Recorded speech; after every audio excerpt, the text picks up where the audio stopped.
Bonjour et bienvenue sur ma chaîne Sandra by Faye. Je m'appelle Sandra et je suis de retour aujourd'hui avec cette nouvelle vidéo dans laquelle on va parler de Elles nous vendent du rêve.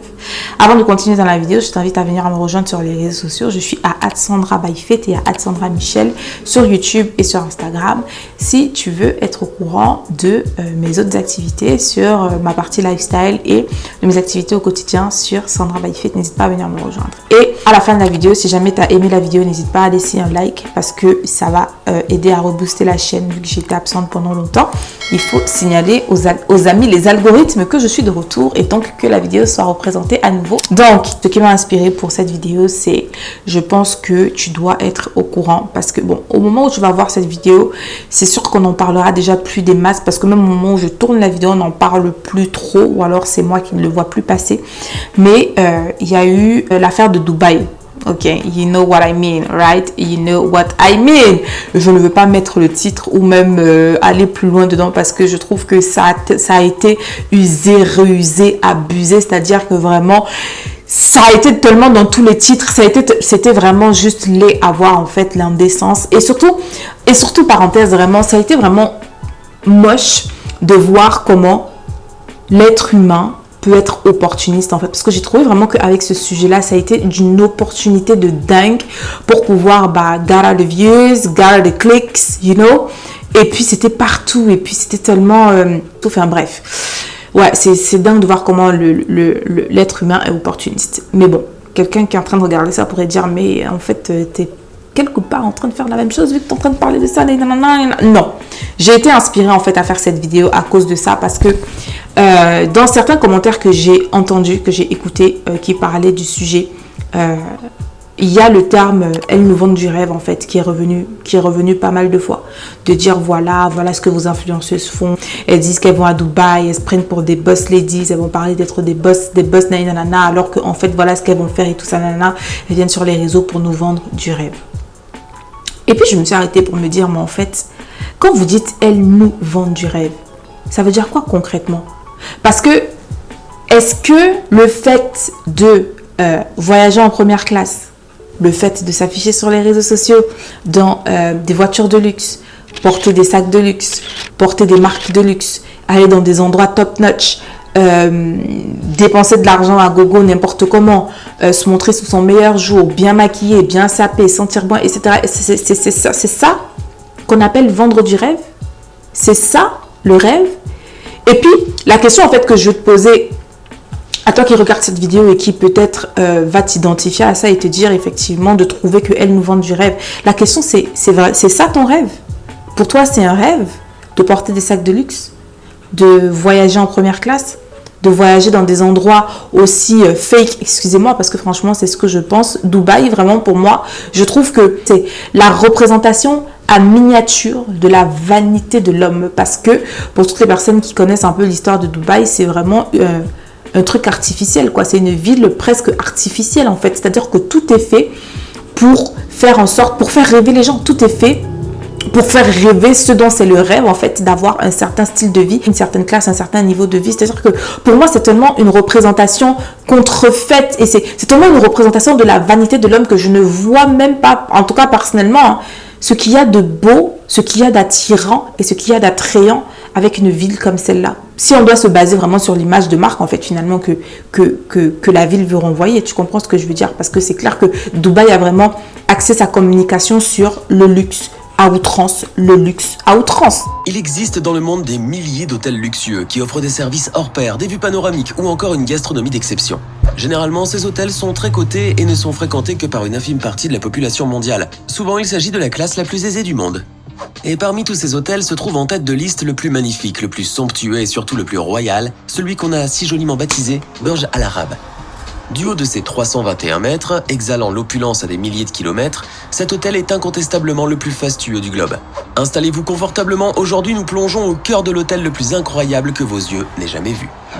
Fièrement dressé au milieu de l'eau, le plus luxueux hôtel du monde règne sur la côte sud du golfe Persique à Dubaï, comme maître de tous les bâtiments d'Arabie, comme son nom l'indique. Donc je me dis, comment est-ce qu'on peut considérer ça comme un rêve en fait? Et comment est-ce qu'on peut être en bas devant ça? Et du coup, si on s'identifie justement à ces personnes-là et qu'on se dit oui, c'est mon rêve d'aller vivre à Dubaï, c'est mon rêve d'aller claquer des thunes, d'aller faire ci, ça à Dubaï, mais il faut se poser la question, pourquoi est-ce que c'est ça mon rêve? Comment est-ce que mon rêve peut être en fait lié et relié au matériel et à tout ce qui finalement ne touche qu'à l'apparence extérieure? Pourquoi est-ce que c'est ça mon rêve? Je vais te lire 1 Timothée 6 du verset 7 à 10. C'est Paul qui parle, il dit: certes, la foi en Dieu est une grande richesse si l'on se contente de ce que l'on a. En effet, nous n'avons rien à porter dans ce monde et nous n'en pouvons rien emporter. Par conséquent, si nous avons la nourriture et les vêtements, cela doit nous suffire.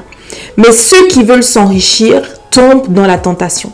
Ils sont pris au piège par de nombreux désirs insensés et néfastes qui plongent les hommes dans la ruine et provoquent leur perte. Car l'amour de l'argent est la racine de toutes sortes de maux. Clairement, visiblement, on l'a vu. Moi, personnellement, ouais, j'allais dire ça. J'ai pas regardé la vidéo. J'ai pas regardé la vidéo parce que ma soeur m'a expliqué de quoi il s'agissait dans la vidéo. J'ai vu des thumbnails, tu vois.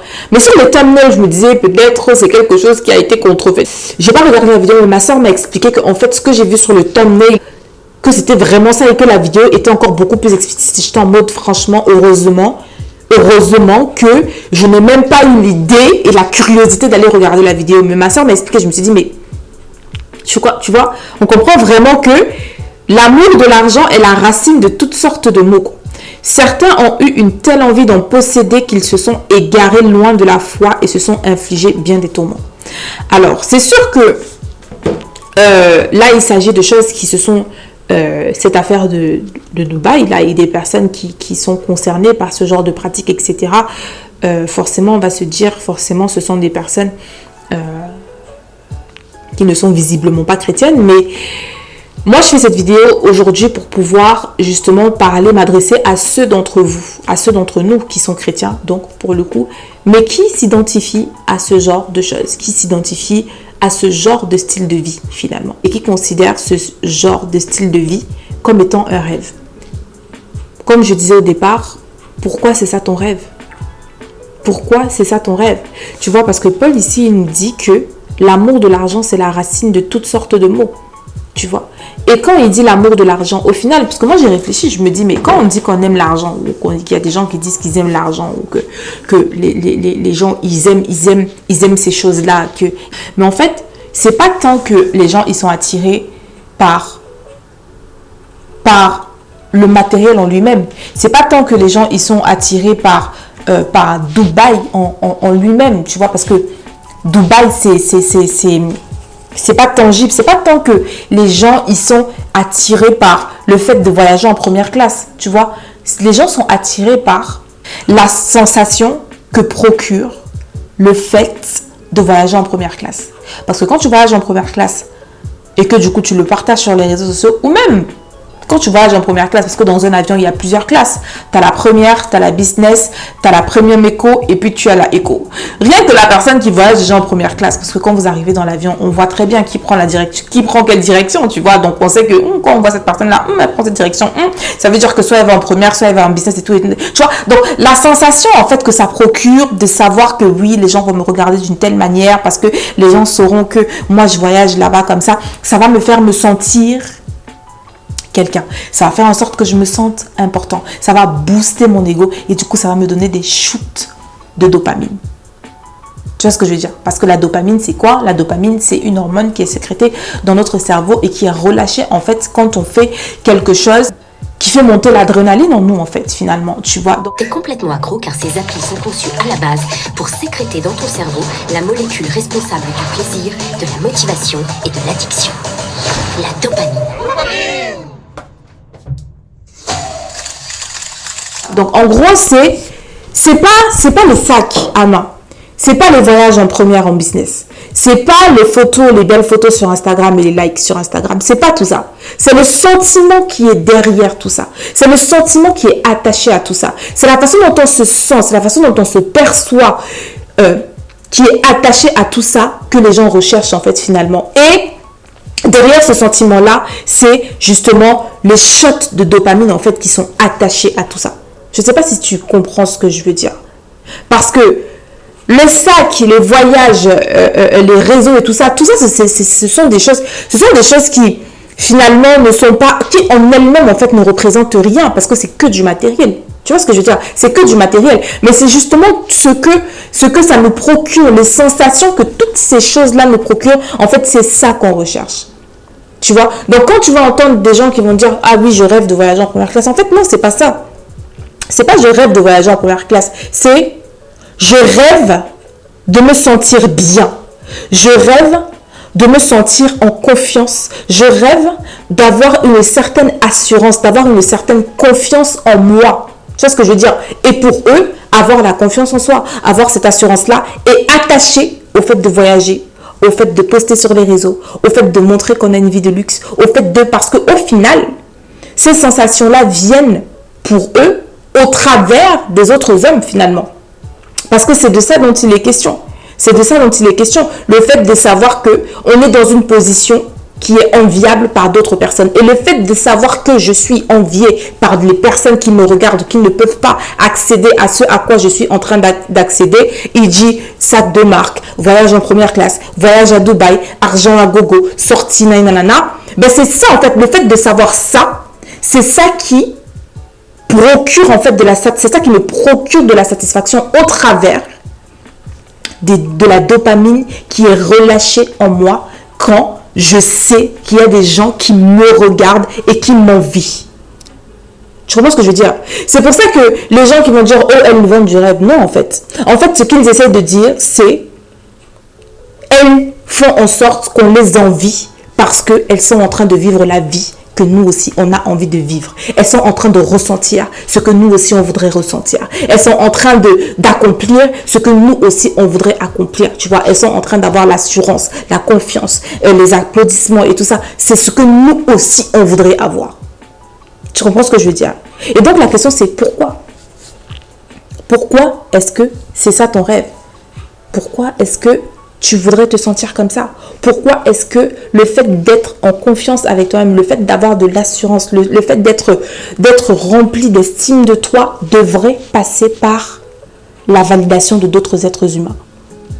En tant que chrétien, tu n'as pas besoin de ça. En tant que chrétienne, tu n'as pas besoin de ça. Si tu n'as pas besoin, je t'assure, tu n'as pas besoin d'avoir un bonnet. Parce que s'il faut revenir, comme je disais, à l'apparence physique, etc., le fait on a beaucoup entendu parler de ça, non? Des BBL, Brazilian butt lifting, tu n'as pas besoin d'avoir un hourglass, tu n'as pas besoin d'être slim thick pour te sentir, pour avoir de l'estime de soi. Tu n'as pas besoin d'avoir des dents carrées, bien alignées, bien blanches pour avoir l'estime de soi. Parce que tu ne peux pas attacher ton estime de soi, la façon dont tu te vois et l'estime que tu as de toi-même à des choses matérielles, extérieures et éphémères. Parce que tu vois, comme Paul il a dit, en effet, nous n'avons rien apporté dans ce monde et nous n'en pouvons rien apporter. Comment est-ce qu'on peut venir dans un monde et s'attacher à des choses qui ne nous appartiennent même pas? Je discutais avec une personne qui m'a dit, mais tu sais, on vient sur cette terre, on est tous locataires. Quand on vient, on a des biens, on loue les biens et puis quand on part, on les laisse. Parce que oui, personne ne ramène rien sur la terre et personne n'en repart avec rien. Donc comment est-ce qu'on peut attacher notre être tout entier et l'estime qu'on a de nous-mêmes et notre identité finalement à des choses qui sont aussi éphémères que le matériel, des choses qui sont aussi éphémères et insignifiantes. C'est ça le pire, c'est que c'est insignifiant. Un sac à main, t'imagines attacher ta valeur en tant que personne à un sac à main, genre parce que je porte ce sac à main, ça renvoie l'image ou ça renvoie le message que je suis une personne de valeur. Comment tu peux mettre ta valeur dans des choses aussi matérielles que le matériel, dans des choses aussi éphémères que le matériel, dans des choses aussi fluctuantes que les émotions des hommes? Parce que c'est ça qu'il faut savoir. Aujourd'hui, les hommes ils vont t'acclamer, demain ils vont te descendre. La preuve. Je suis sûre que les personnes dont il était question dans cette vidéo-là, qui faisaient toutes ces choses-là, ce sont des gens qui, dans le quotidien, vont être acclamés par leurs amis, par leur famille autour d'eux, parce que they are flashing them out with money, because they are flashing them with all them beautiful clothes, they are flashing them with all this bag, luxury bag, and all of that crap. Mais maintenant que la vidéo est sortie, les mêmes gens qui étaient en mode, oh baby, you're so beautiful, oh baby, you're so lucky, oh baby, you're so this, you're so... Je suis sûre que les mêmes gens aussi encore les ont critiqué, que on savait que c'est ça qu'elle partait faire là-bas à Dubaï, on savait, tu comprends ce que je veux dire? Donc, on ne peut pas attacher notre identité et notre valeur à quoi que ce soit d'autre qui soit extérieur à nous. Et quand je dis extérieur à nous, nous en tant que chrétiens, ce qui est intérieur à nous et ce qui fait notre force, en fait, c'est Dieu qui vit en nous au travers de l'esprit, de son esprit. Tu ne peux pas attacher ta valeur à des choses aussi éphémères, à des choses aussi insignifiantes que le matériel, ou à des choses aussi fluctuantes que les émotions des hommes, les acclamations des hommes. Donc, si tu fais partie de ces personnes-là qui s'identifient à ceux qui disent que les gens qui ont un certain style de vie, qui porteraient un certain style de vie de luxe à outrance et de bien-être, entre guillemets, etc. Parce qu'on va à Dubaï, parce qu'on va à gauche, à droite, on voyage, on porte des sacs de marque, des sacs de luxe, on conduit des voitures de luxe, etc. Pose-toi la question, pourquoi est-ce que j'attache autant d'importance à ces choses-là? Pourquoi est-ce que je considère ça comme étant mon rêve? Et qu'est-ce que je peux faire, du coup, pour shifter, en fait? Parce que comme je te disais au départ, oui, en fait, c'est la sensation derrière, c'est la sensation que procure chacune de ces choses-là à laquelle on est attaché. Donc, tu devrais te demander comment faire, en fait, pour shifter les choses, pour faire en sorte de rechercher mes shots de dopamine dans autre chose et dans autre chose qui est beaucoup plus sain, dans autre chose qui est beaucoup plus bénéfique à moi, à mon être et à ma personne. Parce que tu sais que pour certains, effectivement, ils ont ces shots de dopamine quand ils vont faire du shopping, quand ils vont avoir des likes sur Instagram, quand ils vont voyager en première classe et avoir les regards des gens braqués sur eux, etc. Pour d'autres personnes, ils auront ces shots de dopamine, par exemple, en lisant un livre. Ça fait simpler, mais c'est vrai. Certains auront ces shots de dopamine en ayant une bonne conversation avec leurs amis, avec leurs partenaires, avec leur mari, avec leur femme, avec leur fiancé, avec leurs frères, avec leurs amis, avec leurs collègues. Tu vois, pour certains, en fait, ça sera juste le fait d'être entouré, en fait, qui fera en sorte qu'ils vont avoir cette sensation de bien-être, justement, qui est causée par la dopamine ou par les autres hormones, en fait, de bien-être qui sont relâchées par notre cerveau quand on est dans des situations, en fait, qu'on assimile au bien-être. Tu vois? Donc, l'idée, c'est vraiment de te dire, comme je te disais, de réfléchir à tout ça et de te dire comment est-ce que je peux shifter les choses, comment est-ce que je peux changer les choses, comment est-ce que je peux changer ma façon de voir, comment est-ce que je peux transformer finalement mon intelligence et renouveler mon intelligence pour que ce à quoi j'associe le bien-être aujourd'hui, qui est matériel et vain et futile, puisse changer et basculer sur des choses qui sont utiles et qui sont utiles à moi, en fait. Parce que je t'assure que si tu continues d'avoir ce genre de rêve, ce genre de désir, c'est ce qu'il a dit à Paul, tu seras pris au piège de tous ces désirs insensés et néfastes qui vont te plonger dans la ruine et provoquer ta perte. Parce que l'amour de l'argent est la racine de tous les maux. Tu comprends? On est arrivé à la fin de cette vidéo. Je ne sais pas si cette vidéo aura fait du sens. Je ne sais pas si j'aurais pu articuler les choses bien comme il faut. Si tu auras vraiment, j'espère vraiment de tout cœur que tu auras compris là où je voulais en venir. Et je prie vraiment de tout mon cœur que si aujourd'hui tu t'identifies à toutes ces choses-là, si tu t'identifies si tu t'identifies à tout ça, que vraiment tu puisses reconsidérer en fait ta façon de voir les choses et surtout te poser la question du pourquoi. Parce que quand tu comprendras pourquoi tu identifies ça en tant que rêve, je vais prendre un exemple tout simple. Pour certaines personnes, elles vont s'identifier à ça parce qu'elles ont grandi dans la pauvreté, parce qu'elles ont grandi dans des conditions où on ne pouvait pas manger à sa faim, où on n'avait même pas de chaussures, où on avait une seule paire de chaussures pour toute l'année, où on a grandi dans le manque de tout, le manque de confort, le manque de nourriture, le manque même de choses essentielles et vitales, tu vois.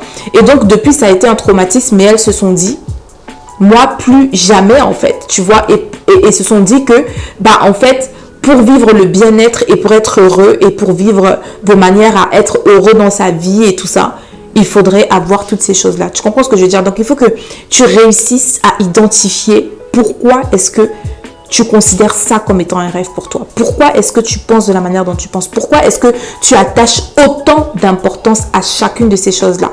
Et en comprenant le pourquoi, tu sauras déterminer comment faire en sorte de transformer ta façon de penser et de renouveler finalement ton intelligence et de te diriger vers des choses qui te procureront tout autant de satisfaction, voire bien plus, et qui seront saines pour toi et salutaires pour toi. Donc voilà, on arrive à la fin de cette vidéo. J'espère vraiment que la vidéo aura su te bénir. N'hésite pas à la partager autour de toi pour bénir un frère ou une soeur, pour encourager un frère ou une soeur.